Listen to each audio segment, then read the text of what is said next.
du panorama, etc. Et puis toute une série de Ikuros, Kipuros, qu'est-ce qu'on a encore, Fluros, etc.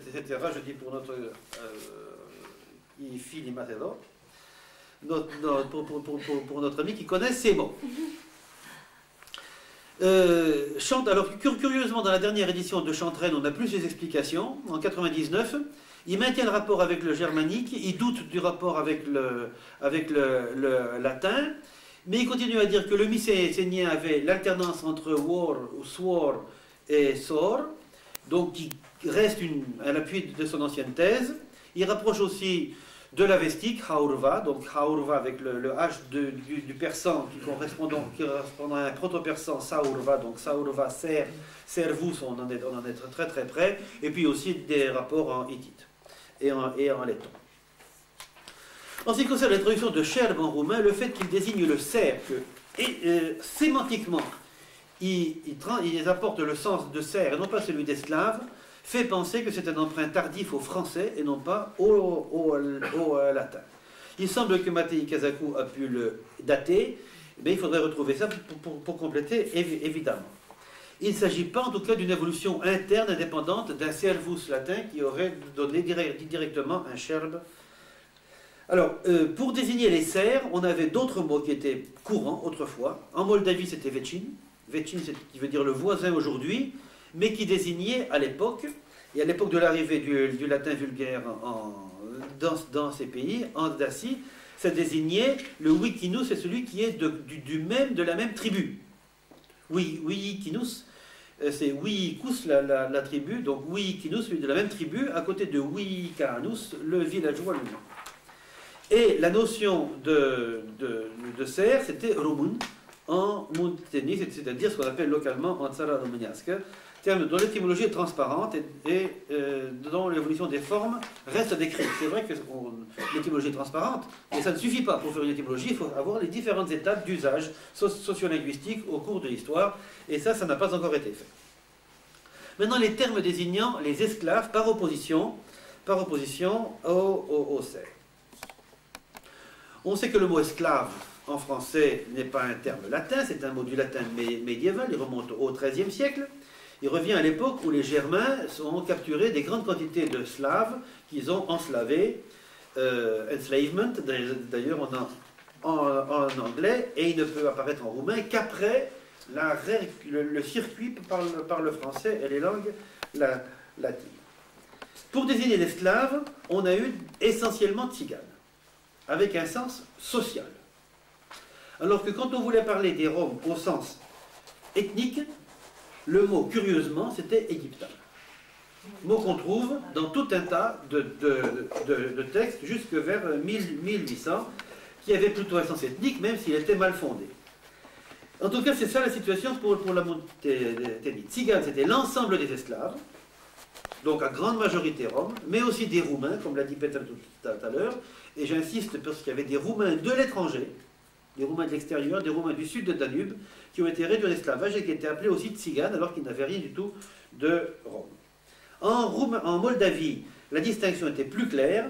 Tziganes auraient pu distinguer plutôt les Roms et Tatars, les Tatars esclaves, mais c'était tout au début. Par la suite, il y a eu la confusion. Quant à Rob, il semble apparaître seulement vers le milieu du XVe siècle, en Moldavie, dans un document de Stéphane II. Et là aussi, c'est intéressant de voir ce que c'est que ce terme de robe qu'on voit apparaître de plus en plus souvent, rarement au départ, mais de plus en plus fréquemment. Enfin, c'est celui qui s'impose dans le sens d'esclave avec le passage des années. Les textes roumains utilisent le mot slave, robe, et les textes slavons utilisent holop. Est-ce qu'il s'agit de la même notion? Quelle est l'extension géographique de chacun des deux termes? Quelle est leur fréquence selon les périodes de l'histoire? Ce sont des pistes sur lesquelles il faudrait lancer quelqu'un et reprendre donc toutes ces archives et pointer toutes les apparitions pour voir comment ça fonctionne. Donc, il n'est pas inutile d'exposer les origines de ces trois mots, tzigane, rob et holop. Le premier, tzigane, c'est un mot bien connu, c'est le mot de grec byzantin aphinganos, non touché, non offensé, initialement, comme on le sait, le nom d'une secte manichéenne, se réclamant du prophète Melchisédek et refusant tout contact physique avec les autres. D'où leur nom, puisqu'ils s'estimaient purs, et donc éviter le contact physique des autres.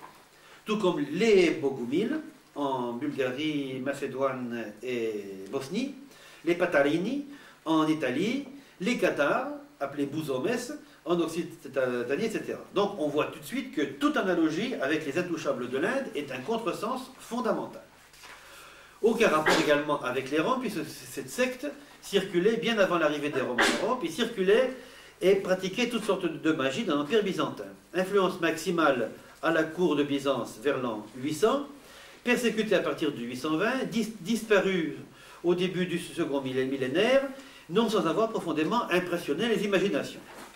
C'est pour cette raison qu'à l'arrivée des Roms en Asie mineure, 1 ou 2 siècles plus tard, le nom fut réactivé et appliqué à nouveau aux nouveaux venus en raison d'analogies superficielles.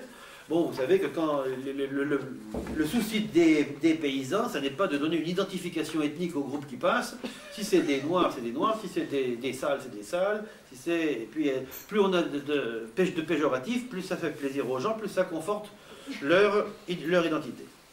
Alors, 2 mots sur l'histoire de ces gens, de cette secte.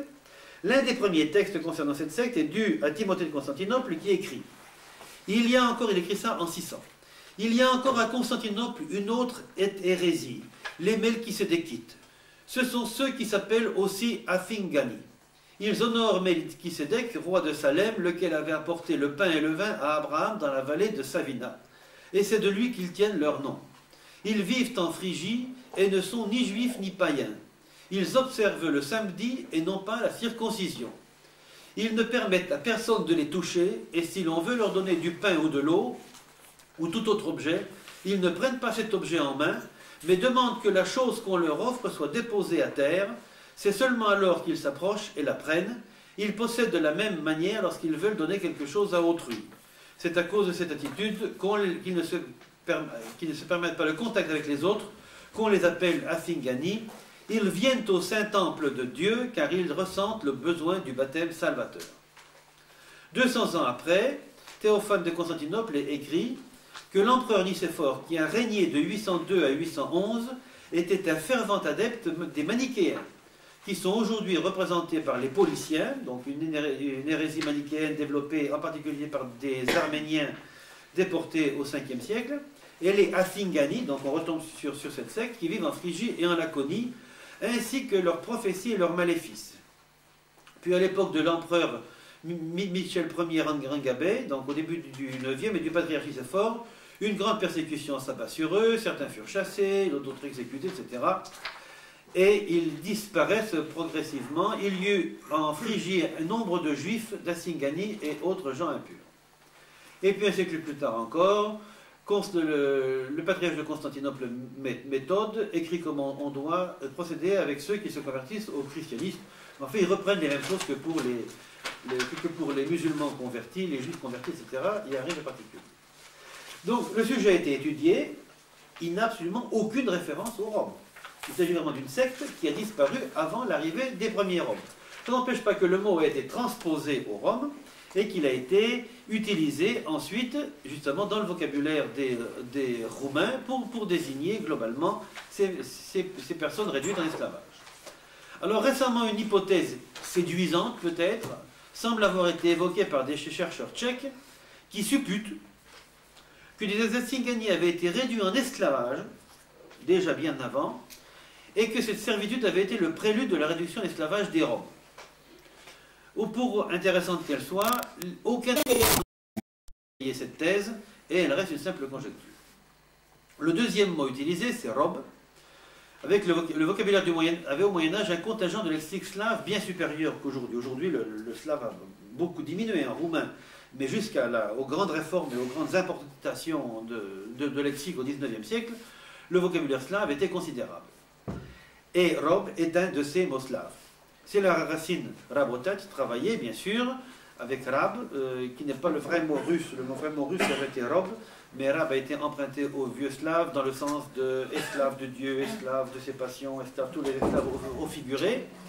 Et il était celui qui traduisait zoulos dans les textes saints. Et puis un autre mot, c'est une parenthèse qui peut avoir son intérêt, c'est que la même racine de rab, robe, se retrouve sous la forme Reb dans Ribionok, l'enfant. Donc l'enfant est apparenté à l'idée de Sangrad. Donc Sangrad, ça fait penser à l'infanterie, etc. Donc les termes désignant les enfants sont volontiers convoqués pour désigner les esclaves ou les Sangrad. Le mot lapon, d'ailleurs, la sémantique du mot lapon suit la même logique. C'est pour ça qu'il est chassé, qu'il est repoussé par les sables. Alors pour ce qui est de la racine de robe, apparemment c'est Orbhos, indo-européen Orbhos, puisque Fasmer a retrouvé un proto-slave, Orban, génitif Orbinte, et il l'a apparenté au germanique Arbeit, qui est connu sous la forme actuelle par Arbeit, avec un sens premier de besoin, puis de travail, poids, peine, etc. Le latin Orbus, aveugle, le grec Orphanos, un autre type d'aveuglement, le fait de ne pas avoir de père et de mère, qu'on retrouve aussi en arménien avec Orboy, etc. Bon, ce mot est passé en albanais aussi sous la forme robe, avec plusieurs sens, robrech au féminin, le cerf, puisqu'il n'y avait pas d'esclaves en Albanie, et qui est équivalent de bouille agriculteur. C'est aussi l'être humain en général, l'humain, l'unité d'être humain. C'est aussi le membre de la famille, familier aux gens qui poussent des jurons de chartier, puisque c'est un objet de juron très familier. Et puis c'est aussi le prisonnier de guerre. Quant aux Roumains, les dictionnaires roumains contemporains donnent pour robe, au Moyen-Âge, personne se trouvant sous la dépendance totale vis-à-vis d'un seigneur féodal, sans que ce dernier n'ait sur lui le droit de vie et de mort. C'est un élément important aussi, une limite au pouvoir du maître sur l'esclave. Et puis ensuite, on a tous les sens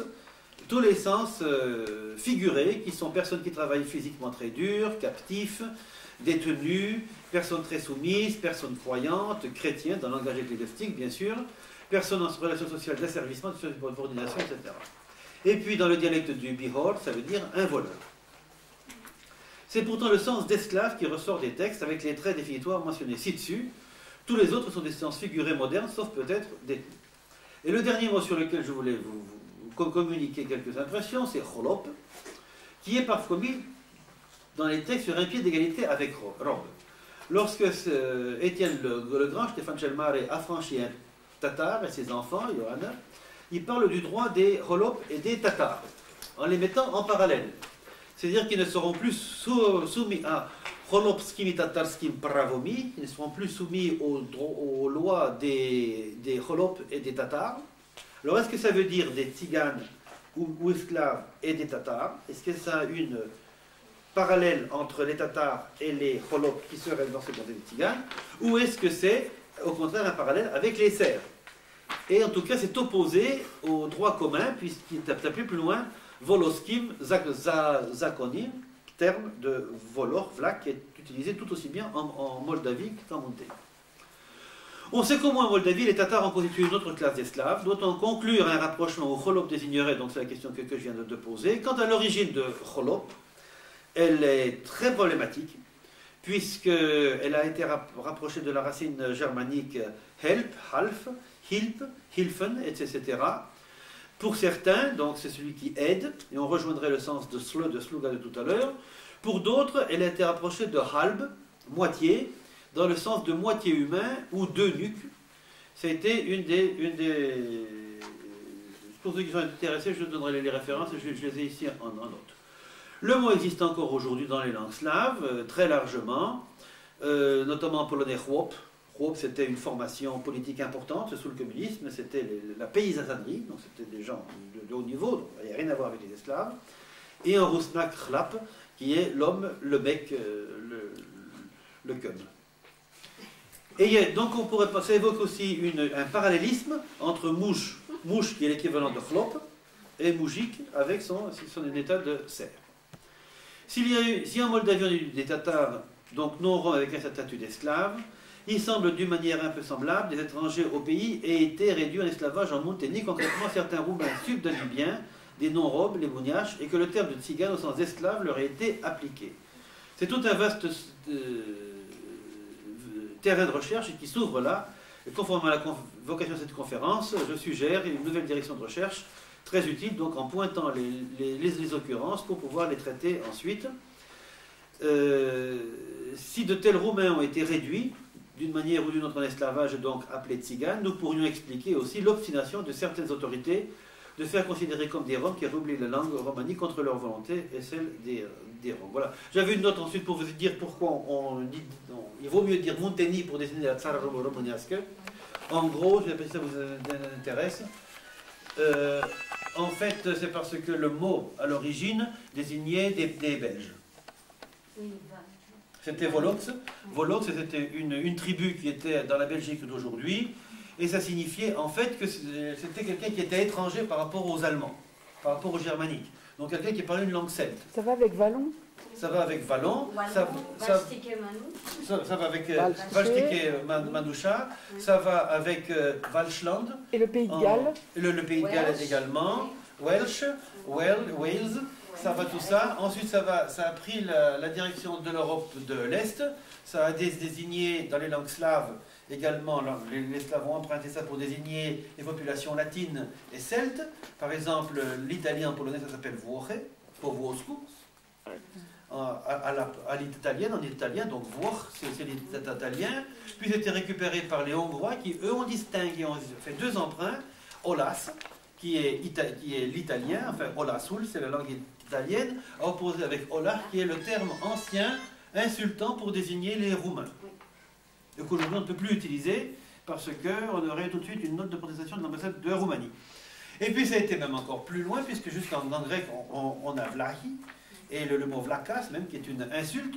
Donc il y a un lien entre cette notion de Vlakas, de con, et Vlar, etc., etc. Donc on a tout ça c'est utilisé. Ce qui est important de relever, c'est que le mot n'est jamais utilisé pour soi-même. C'est toujours le voisin qui vous appelle le Vlar. On est toujours le Vłoch, ou le Olas, ou le Vlach, ou le... de quelqu'un, et ça n'a pas été utilisé par les personnes eux-mêmes. Il y a une toute petite exception en Slovaquie de l'Est, mais l'exception ne se pas ici. Oui. Est-ce qu'il y a un lien avec les tribus en Hongrie, Ola? Oui, évidemment, c'est ce que je dis. C'est ce que je dis. C'est parce qu'il y a une assimilation. Enfin, le terme est raciste au départ. Le terme, c'est celui qui est comme l'autre, c'est le barbare. C'est ce que les Grecs appelaient barbarie. C'est les Allemands, les Germaniques et ensuite les Slaves et les Hongrois ont emprunté pour désigner l'autre, celui qu'on ne comprend pas. Et le terme est très, très péjoratif en parlant de la Roumanie. Donc évidemment, les Roumains n'aiment pas se faire appeler les barbares. On peut reconnaître ça. Deuxièmement, le terme n'est pas spécifique de la tsara românească, même si en allemand et en latin, c'est le mot Valaquia ou Valachen qui a été utilisé dans ce sens, puisque, comme vous l'avez vu il y a un instant, en pleine Moldavie, quand on parle de la loi de droit commun, on l'appelle Volosky Zakon. C'est-à-dire la loi Volok, la loi Vlach, la loi c'est ce que vous voulez. Et je trouve encore hier ou avant-hier un texte du début du XVIIe siècle qui disait la nation valaque tout entière s'est réunie à Iași. Et il s'agissait uniquement des Moldaves. Donc, bon, c'est peut-être l'occasion aussi de rectifier une erreur de vocabulaire qui s'est introduite dans beaucoup d'ouvrages, parce que les historiens ne sont pas obligés d'aller voir jusqu'en Belgique, à l'époque de César, comment les Allemands appelaient les tribus celtes. Mais l'occasion est peut-être bonne d'introduire ça. Voilà, alors si vous souhaitez, on peut faire une petite pause. Hein, et puis, ensuite, il y a... Avant leur arrivée en Montélie. Donc moi, je me suis interrogée sur plusieurs choses et je vais repartir très loin en arrière. En 1818, 1019, des citadins sont raptés par des Turcs ghaznavides et sont plus tard vendus comme esclaves sur les marchés du Khorasan qui se trouve à peu près à cet endroit, juste au sud de la mer Caspienne. Il faut savoir que le Khorasan était un important centre de vente d'esclaves. 1385 en réalité, donc par 86 et 367 ans plus tard, des esclaves d'origine indienne sont donc donnés à un monastère qui se trouve donc en Munteni sous vassalité des Turcs ottomans. Troisième, alors je me suis posé la question, y a-t-il un lien entre ces esclaves raptés par les Turcs ghaznavides et ceux qui, sous domination des Turcs ottomans, arrivent toujours aussi d'origine indienne. Il y a aussi, un petit peu avant, on sait que ces gens d'origine indienne se trouvaient en Crète, à Candie. Or, Candie, c'était un comptoir vénitien, un peu plus tard Nauplie, puis Modon, donc des comptoirs vénitiens, comme tout le monde le sait, de grands trafiquants d'esclaves. Je me suis posé la question, est-ce que tout ça pouvait avoir un lien? Donc, je me suis dit, dans le Khorasan, qui, à cette époque-là, aurait eu besoin d'esclaves et pourquoi faire? Alors, je vais d'abord vous parler de l'esclavage en terre d'islam, puisque nous sommes en terre d'islam, dans le Khorasan, et ensuite du contexte historique. Alors, en terre d'islam, un esclave, il y a des préceptes coraniques très clairs, un esclave ne peut être capturé que hors du Dar al-Islam, c'est-à-dire en dehors des terres d'islam, dans le Dar al-Harb, le territoire de la guerre, et il ne peut pas être al-Kitab, c'est-à-dire il ne peut être du livre, c'est-à-dire il ne peut être ni chrétien, ni juif, ni bien sûr musulman. Alors il faut savoir que ça c'est un précepte du Lévitique, en fait, on retrouve dans le Lévitique, qui dit « C'est des nations qui vous entourent que tu prendras ton esclave et ta servante qui t'appartiendront, c'est d'elles que vous achèterez l'esclave et la servante. » Donc le Coran n'a pas... Alors, il faut savoir que quand même plus tard, on a bien réduit quand même en esclavage des chrétiens et de mauvais musulmans comme les Berbères. Voilà. Alors, juste un petit mot sur l'Inde. En Inde, il n'y a pas à proprement parler d'esclavage, puisque le système des castes induit forcément la servitude de plus de 80% de la population indienne, puisque les Shudras et les Dalits sont de toute façon au service des classes, des trois varnas, des trois classes, donc les trois varnas dominantes. Donc il n'y avait pas à proprement parler de trafic d'esclaves en Inde. Il a bien fallu aller les chercher. Alors, le statut d'esclave, qu'est-ce que font les esclaves? On est loin des champs de coton des États-Unis ou des champs de canne à sucre du Brésil. Les esclaves sont, dans l'islam, surtout et d'abord capturés pour devenir des soldats. Ils sont aussi des artisans. Alors, dans les soldats, vous avez éventuellement des cavaliers, vous arrivez même à avoir des officiers très haut placés, vous avez des fantassins et vous avez des logisticiens. Je vous expliquerai plus tard. Alors, un artisan, vous avez des tas d'artisans, ils sont très prisés, ils peuvent posséder d'ailleurs leur propre entreprise. Et puis, donc, il y a aucun. Et puis, vous avez des domestiques. Donc, n'importe quel pauvre a son esclave. Ceux qui en ont plus sont plus riches et l'État peut en avoir beaucoup plus, les califes, etc. En tout cas, un grand client du Khorasan, c'était le calife de Bagdad, qui avait besoin de centaines de milliers d'esclaves. Voilà. Alors, l'esclave peut être prêté, vendu ou légué. Hein, c'est un bien aussi.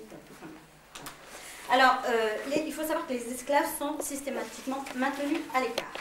Il faut qu'ils soient déracinés et sans attache. Il faut qu'ils restent dans l'ignorance de la langue de leur maître et dans celle du pays conquis. Les mariages mixtes sont interdits et comme ils ne sont pas musulmans, il faut qu'ils aient des signes vestimentaires distinctifs. Pour tout non-musulman d'ailleurs, c'est la... Voilà. Donc, il faut savoir qu'il y a eu carrément des quartiers ou des villes qui ont été construites uniquement pour loger les esclaves, puisqu'ils n'avaient pas le droit d'être trop... Alors, ils doivent quand même, comme dit l'historien Claude Cahen, donc l'islam est une société à esclaves, mais la charia prévoit un certain nombre de mesures d'humanité. Donc, ils doivent être traités avec justice. Alors, ça c'est dans le Coran, vos esclaves sont vos frères, quiconque dispose de l'un de ses frères de le nourrir, ce dont il se nourrit lui-même, et le vêtir de ce dont il se vêt lui-même. Ne lui demandez pas ce qui dépasse leur capacité, et si vous le faites, alors aidez-le. Quiconque tuera son esclave, nous le tuerons. Quiconque rasera son esclave, nous le raserons. Quiconque émasculera son esclave, nous l'émasculerons. Nous verrons que chez les Ottomans, ça ne les a pas gênés pour faire des dizaines de milliers de nus. Mais enfin, voilà, c'était quand même des grands préceptes. Alors, l'affranchissement est tout à fait prévu, recommandé, mais pas vraiment encouragé. Alors, l'affranchissement implique une conversion obligatoire à l'islam. Il y a même trois sortes d'affranchissement. Le premier, il est gratuit, parce que dans l'islam, quand on commet une faute, par exemple on tue quelqu'un, etc., pour se racheter, il est recommandé d'affranchir des esclaves. Donc, mais il faut qu'ils soient convertis de toute façon à l'islam. Vous avez une autre forme d'affranchissement qui est celui du paiement de la mukataba, qui est en fait un contrat d'affranchissement. Donc, rédigez un contrat d'affranchissement pour ceux de vos esclaves qui le désirent, si vous reconnaissez en eux les qualités et donnez-leur des biens que Dieu vous a accordés. Donc, en fait, tout esclave qui désire être affranchi peut en faire la demande. Elle est prise obligatoirement en considération, et s'il a du mal, alors il peut travailler à l'extérieur pour pouvoir payer cette mukataba, et s'il a du mal à le payer, la zakat, qui est l'aumône, je dirais l'aumône légale, pourra lui servir. Donc dans le Coran, les aumônes ne sont destinées que pour les pauvres, les indigents, ceux qui y travaillent, et pour l'affranchissement des esclaves. Voilà. Alors, il a existé des formes d'affranchissement massif d'esclaves, comme par exemple en Iran, où la population s'est rapidement toute convertie. C'était pas gérable de conserver tout le monde en esclavage. Ils sont devenus, donc l'esclave qui est converti et affranchi reste client de son maître, dans le sens de clientélisme, et il fait partie de la tribu, de la famille. Et donc, massivement, les Iraniens, par exemple, se sont convertis à l'islam, donc ont été affranchis en bloc, et ont constitué une classe sociale qui s'appelle les Mawali. Voilà. Alors ça, c'est pour aller assez vite sur l'esclavage. Et maintenant, je vais vous parler du contexte historique. Je vous ai donc parlé de ces Turcs ghaznavides, ces Turcs ottomans. Alors, qui sont donc ces Turcs qu'il faut entendre comme, on dirait, les Latins, les Mongols comme les Germains et les Tungus comme les Slaves, par exemple. Donc, il ne s'agit pas des Turcs de Turquie, dont je vais vous parler dans un premier temps, mais bien des Turcs d'une façon générale. Ils se partagent la steppe, ce sont des millions et des millions et des millions de kilomètres carrés, voilà, des steppes d'Asie centrale. Ce sont des nomades pastoraux qui élèvent des moutons, des chevaux par millions, des chameaux, des bœufs. Ils vivent en horde, et ils se déplacent avec des attelages, avec des roulottes très bien installées, où les femmes tissent des tapis, puisqu'on ne sait faire que deux choses. On ne sait faire que des tapis, grosso modo, du feutre, et des flèches et des arcs. C'est-à-dire qu'on sait forger et on ne sait faire que ça. Et on vit sous la tente. Alors, il faut savoir que c'est des climats épouvantables. Il fait d'une chaleur atroce l'été, un froid épouvantable l'hiver, et souvent ces steppes sont gelées ou brûlées. Et quand on se retourne vers le sud, qu'est-ce qu'on voit? La Chine, l'Inde, la Perse et Byzance. C'est-à-dire la richesse, c'est-à-dire l'or, c'est-à-dire les villes. Et on va envahir régulièrement. Il faut savoir que la Grande Muraille de Chine a été construite en défense contre les Huns, mais que tous ces Turcs, dont les Veils qui ont dominé la Chine pendant plus de 400 ans, les Ghaznavides qui ont donc été dans le nord de l'Inde, les Seljoukides après, les Timourides, donc Tamerlan, les Moghols d'Inde qui ne sont pas des Mongols mais des Turcs, les grands Moghols, et puis les Ottomans. Alors, par exemple, la dynastie Mandchoue qui a régné jusqu'au dernier empereur de Chine, c'était des Tungus, pour vous donner une idée, et puis il y a eu Gengis Khan, un grand Mongol. Voilà. Alors, l'Empire turc. Alors, il faut savoir que quand ils arrivent comme ça, oui, voilà, alors, et bien comment ça fonctionne? C'est qu'ils ont une force extraordinaire, c'est leur cavalerie. Ils ont des armées monstrueuses. Ce sont des avancées de forteresses, des forteresses en marche. On avance avec femmes, enfants, moutons, chevaux. Il faut savoir que chaque cavalier a entre 3 et 10 montures. Et qu'à l'arrière, nous avons des logisticiens. Nous avons des gens pour bien sûr monter les campements, pour les protéger, mais aussi pour se soigner les chevaux. Alors, quand ils arrivent, par exemple, il faut savoir qu'en même temps que la horde avance, la steppe avance. Dans le nord de la Chine, ils arrivent, une fois qu'ils ont mangé des salades et des choux des Chinois et leurs champs de blé, ça ne repousse pas. Donc il faut que ce soit de la steppe. Parce que c'est comme si la flotte américaine n'avait plus de carburant, plus de kérosène, les chevaux ont besoin de manger. Et s'ils ne peuvent pas manger, les conquêtes ne peuvent pas se faire. Voilà. Donc, la force, voilà. Alors, selon le grand turcologue, je dirais Jean-Paul Roux, est turc celui... Parce que ce n'est pas une ethnie, il y a des Turcs blonds, des Turcs qui ont un type mongoloïde, etc. Et Turcs qui parlent la langue turque, à l'exception, et pas des moindres, des Ghaznavides et des Seljoukides, dont la langue officielle fut le persan. Et donc, ils furent les plus grands propagateurs. Alors, les Turcs Ghaznavides, vous en avez tous entendu parler par Mahmoud de Ghazni. Donc, ces Turcs parlent bien domine le Khorasan. Alors je ne vous expliquerai pas pourquoi ils le dominent, parce que sinon j'irai trop loin, les Samanides, etc. Mais ils vont rapter des esclaves à Kanauj, et qu'est-ce que Mahmoud veut? C'est se construire des palais extraordinaires. Encore une fois, les Turcs ne savent rien construire, donc ils ont besoin de gens, d'artisans très qualifiés. Alors, il fait venir donc les esclaves, hein, on a vu le rapt de Kanauj, et il en envoie une partie, certainement, une partie a dû rester à Ghazni ou à Kaboul, dans le Khorasan, qui est un important marché aux esclaves, et dont le client numéro 1 est le califat de Bagdad. Alors, il faut savoir que ce n'est pas uniquement... les Tamerlan, par exemple, son grand truc, c'est qu'il massacre tout le monde, sauf les artisans qualifiés, qu'il envoie à Samarcande pour embellir ses palais. Et voilà, donc ça, et en plus, bon, en bon musulman qu'il est, il va bien rapter des gens qui ne sont ni chrétiens, ni juifs, et dans le Dar al-Harb. Alors arrive un troisième larron, parce qu'en fait, toute cette région, la Transoxiane qui se trouve près de la mer d'Aral, au-delà de la rivière Oxus, qu'on appelle aujourd'hui la Moudaria, au nord il y a le Sirdaria, la Moudaria, maintenant la mer d'Aral est beaucoup plus petite, mais en tous les cas, c'est là que se trouve la Transoxiane.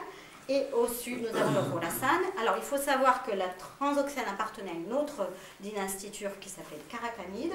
Et ces Karakhanides et les Ghaznévides ont hérité, en fait, d'une dynastie iranienne, les Samanides. Donc, toute cette région est fortement iranisée. On parle persan, bien sûr. Donc, les humbles pasteurs, ça,